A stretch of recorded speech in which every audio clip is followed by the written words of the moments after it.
Have you witnessed gender discrimination and inequalities online? Yes. Yes. Yes. Yes. Yeah. Yes. Yes. Yes. Yes. Yes. Yes. Yes.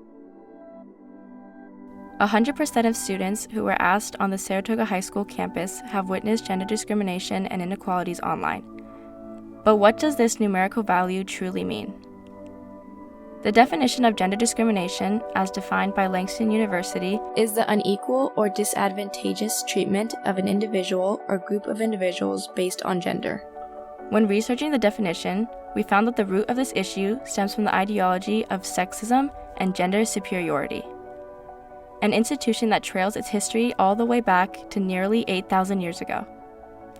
As history has progressed, monumental moments of change have occurred. Mrs. Margaret Sanger opened the first birth control clinic in the United States back in 1916. Yet we still witness a common denominator, the idea of cis male superiority.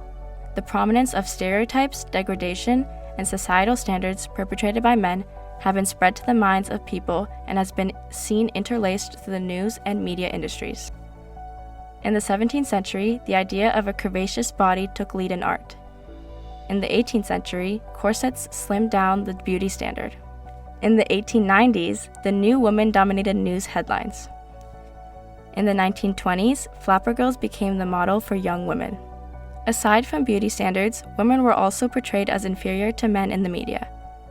Men made out women to be less intelligent based on physical appearance and because of their typical household roles. Women started forming local community groups and fought in worldwide movements to combat this. Some of their biggest political influences included their ability to discourage the use of alcoholic beverages and help advocate for the ratification of the 18th Amendment, as well as push for their equal right to vote and lead to the ratification of the 19th Amendment. All of these movements were widely spread out in the news, radio stations, and other forms of media at the time, but most of what was reported wasn't positive. With the introduction of new technology and social media, more and more setbacks, including the pay gap, debate over abortion, and increasing rates of eating disorders have risen. One of the main issues of our time revolves around the current beauty standards that are maintained in the media. These standards are seen predominantly in the fashion industry through online advertisements. I don't know if you know this, but Brandon Melville has maybe kind of a reputation to have a toxic environment. So the store itself is one size fits all, so it definitely has a targeted audience. I would say it targets people with skinnier bodies, just the way they make their clothes. For customers, it would make them feel maybe a little insecure or not as welcomed in the store due to the one size fits all. As 97% of teenagers are now online, with 45% of them using it almost constantly, a toxic culture has rooted itself into their everyday lives. I think for women, I've seen a lot of slut shaming actually, and something I see kind of often is I'll see TikToks of women who are working out at the gym, which is things that men would post too. All the comments on the women's videos might be saying things like, "Oh, you're just doing this for attention," or like, "Look how you don't have to show this much skin."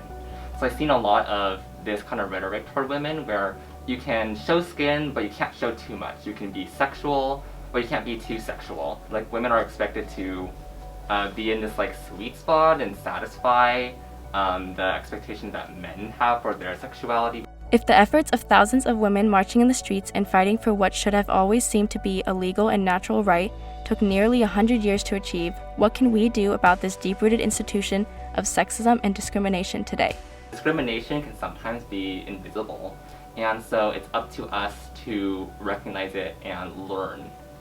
That way, when we see it in institutions and stuff like that, when it comes up in non-direct forms, we can identify it and work toward ways to rectify or change or at least bring awareness to other folks. We must transfer our use of media from degrading women to uplifting and supporting gender equality. The creation of support programs and associations, especially in a school setting, will help combat these gender issues in media by educating students on proper conduct and awareness.